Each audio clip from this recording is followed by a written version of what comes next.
दोस्तों, बांग्लादेश के अंदर जब से मोहम्मद यूनुस पावर में आए थे ना, तब से ही वो इंडिया के खिलाफ इस्लामिस्ट एक्टिविटी, आतंकवादी गतिविधियां इनको प्रमोट कर रहे थे। बट बांग्लादेश के ये सारे दावपेच उसी पे भारी पड़ते हुए अब दिखाई दे रहे हैं, क्योंकि अगर आप अपने देश में इस तरीके की एक्टिविटी को प्रमोट करते हो तो ग्लोबल लेवल पे जो बिजनेस है वो आपके देश में आना बंद हो जाता है। वही चीज बांग्लादेश में भी हो रही है। टेक्सटाइल सेक्टर के अंदर जो ऑर्डर आते थे वो अब आना बंद हो रहे हैं, और बांग्लादेश के अंदर टेक्सटाइल सेक्टर का खत्म होना बांग्लादेश की अर्थव्यवस्था का खत्म होना है, क्योंकि 85% तक फॉरेक्स रिजर्व बांग्लादेश के अंदर इन टेक्सटाइल सेक्टर से आते हैं। और जब बांग्लादेश को ये नुकसान होता हुआ दिखाई दे रहा है तो इसी समय पे भारत को यहाँ पर फायदा होता हुआ दिखाई दे रहा है। कैसे हो रहा है, इसके पीछे यूनुस सरकार कैसे जिम्मेदार है, इसे मैं शुभलिंग चौहान डिटेल में आप लोगों के साथ में चर्चा करूंगा। बट उसके पहले आप लोग मेरे साथ में SRC10 टेलीग्राम ग्रुप के ऊपर जुड़ सकते हो। मेरे क्लास की अपडेट, PPT, PDF सब कुछ आपको मिल जाएगी। UPSC CSE तैयारी करना है, इंडिया के टॉप एजुकेटर से ऑफलाइन क्लास के अंदर पढ़ना है, आप लोगों के पास में अच्छा मौका है। अनअकैडमी केवल ऑनलाइन नहीं रहा है, अनअकैडमी ऑफलाइन भी आ चुका है। दिल्ली, करोल बाग, मुखैना के अंदर, प्रयागराज, सिविल लाइंस, बिहार के पटना के अंदर ऑलरेडी हमारे सेंटर्स खोले जा चुके हैं। अगर आप जुड़ना चाहते हो तो इस नंबर पर डायरेक्ट कॉन्टैक्ट कर सकते हो। इसके अलावा मंथली करंट अफेयर्स की मैगजीन, प्रीवियस ईयर के क्वेश्चन, प्रीलिम्स के मॉक टेस्ट, NCERT के नोट्स की समरी और इंडिया ईयरबुक की summary free of cost download करना है। नीचे डिस्क्रिप्शन के अंदर मैंने लिंक दी है, वहां से आप डाउनलोड कर सकते हो। चलिए दोस्तों, समझने का प्रयास करते हैं यहाँ पे क्या हुआ है। देखो, बांग्लादेश जिसकी अर्थव्यवस्था पूरी तरीके से टेक्सटाइल के ऊपर डिपेंडेंट है, इवन ग्लोबल लेवल पे दूसरा सबसे बड़ा टेक्सटाइल का एक्सपोर्टर बांग्लादेश है। इसकी अर्थव्यवस्था टेक्सटाइल के ऊपर इतनी डिपेंडेंट है कि 15% तक GDP के अंदर कंट्रीब्यूशन टेक्सटाइल सेक्टर से आता है। 80% तक बांग्लादेश के एक्सपोर्ट टेक्सटाइल सेक्टर्स के हैं, और 84% तक बांग्लादेश के अंदर जो फॉरेक्स रिजर्व आते हैं वो टेक्सटाइल सेक्टर के एक्सपोर्ट से आते हैं।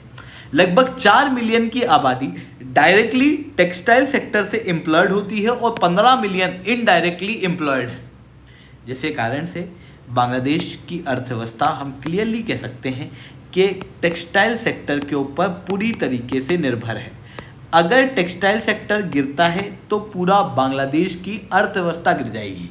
पर बात आती है कि भाई टेक्सटाइल सेक्टर गिरेगा क्यों, उसको समझने के पहले ये समझो कि बांग्लादेश के अंदर टेक्सटाइल सेक्टर उठा क्यों। देखो, टेक्सटाइल सेक्टर एक लेबर इंटेंसिव सेक्टर है, जहां पर low cost labour textile product को ग्लोबल लेवल पे कॉम्पिटिटिव बनाते हैं। बांग्लादेश के अंदर आप क्लियरली देख सकते हो, ग्लोबल लेवल पे सबसे लो कॉस्ट लेबर्स देखने को मिलते हैं। इसी कारण से बांग्लादेश का टेक्सटाइल जो है वो ग्लोबल लेवल पे काफ़ी कॉम्पिटिटिव है। इसी कारण से बहुत डिमांड देखने को मिलती है ग्लोबल लेवल पे, लोग खरीदते हैं बांग्लादेश के टेक्सटाइल को। और जब बांग्लादेश के टेक्सटाइल ग्लोबल लेवल पे खरीदे जाते हैं तो फिर बांग्लादेश भी भारी मात्रा में इन टेक्सटाइल को अभी तक बनाता था। पर अब क्या हो रहा है, बांग्लादेश के अंदर जो रिजाइम चेंज हुआ उसकी वजह से टेक्सटाइल सेक्टर की डिमांड ग्लोबल लेवल पे घट रही है। जो ऑर्डर अभी तक आते थे वो आना बांग्लादेश के अंदर बंद हो रहे हैं। ऐसा क्यों हो रहा है? सबसे पहला कारण है मोहम्मद यूनुस सरकार। ऐसा मैं नहीं कह रहा, ऐसा बांग्लादेश के टेक्सटाइल सेक्टर के बहुत बड़े एंटरप्रेन्योर हैं अनंत जलाली, जो एक्टर भी हैं बांग्लादेश के, ये कह रहे हैं। इन्होंने कहा कि बांग्लादेश की इकोनॉमी बहुत जल्दी कोलैप्स करने वाली है, क्योंकि वो पूरी तरीके से टेक्सटाइल सेक्टर के ऊपर डिपेंडेंट है। और मोहम्मद यूनुस सरकार फोर्सफुली इस टेक्सटाइल सेक्टर को बंद कर रही है, क्योंकि रमजान के मौसम में, ईद के मौसम में स्पेशल इंसेंटिव दिए जाते थे टेक्सटाइल सेक्टर्स को, ताकि टेक्सटाइल सेक्टर एक्सपोर्ट कर सके, ज़्यादा से ज़्यादा प्रोडक्ट बना सके। रमज़ान ईद के समय तो छोड़ो, नॉर्मल समय पे भी यहाँ पर कोई इंसेंटिव इनको मिल नहीं रहा है, जिसके कारण से ग्लोबल लेवल पे इनका जो प्रोडक्ट है वो कम कॉम्पिटिटिव हो रहा है। इनका कहना ये है कि मोहम्मद यूनुस की सरकार के आने की वजह से जो टेक्सटाइल सेक्टर डाउन हो रहा है उसकी वजह से मिलियंस ऑफ वर्कर्स की जॉब चली जाएगी, ऐसा इन्होंने क्लियर कहा। मतलब पहला कारण तो खुद मोहम्मद यूनुस हैं, उनकी पॉलिसी है बांग्लादेश के अंदर टेक्सटाइल सेक्टर को गिराने में। दूसरा कारण है प्राइस का बढ़ना, बांग्लादेश के टेक्सटाइल के प्राइस का बढ़ना। आप क्लियरली यहाँ पर देख सकते हो, गैस के प्राइस बांग्लादेश के अंदर हाइक किए गए। बांग्लादेश के अंदर जो लेबर कॉस्ट है वो बढ़ती हुई दिखाई दे रही है, जिसके कारण से जो कॉम्पिटिटिवनेस थी बांग्लादेश के टेक्सटाइल के अंदर वो अब कम हो रही है। साथ में मोहम्मद यूनुस की सरकार के आने के बाद इस्लामिस्ट एक्टिविटी, आतंकवादी गतिविधियां, इनस्टेबिलिटी, वायलेंस, ये सारी चीज़ें काफ़ी कॉमन हो गई।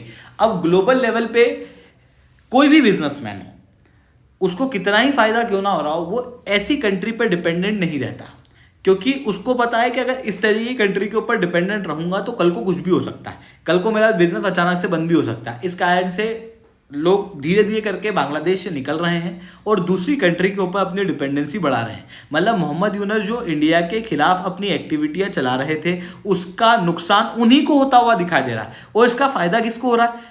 पाकिस्तान और इंडिया। पाकिस्तान जो कि मोहम्मद यूनुस सरकार को वहाँ पर बिठाया, वहाँ पर पॉलिटिकल इंस्टेबिलिटी लाया, और खुद के अंदर इकोनॉमिक क्राइसिस है, बट उसके बावजूद भी कई सारे ऑर्डर्स बांग्लादेश से उठ के अब पाकिस्तान की तरफ जा रहे हैं। आप क्लियरली देख सकते हो, पिछले साल के मुकाबले 13% तक बांग्लादेश के अंदर पाकिस्तान के अंदर टेक्सटाइल सेक्टर के अंदर ग्रोथ देखने को मिली है। वहीं इंडिया की बात करूं तो इंडिया के अंदर 10 से 11% तक बांग्लादेश के ऑर्डर्स अब भारत के अंदर हम लोग अट्रैक्ट कर पा रहे हैं।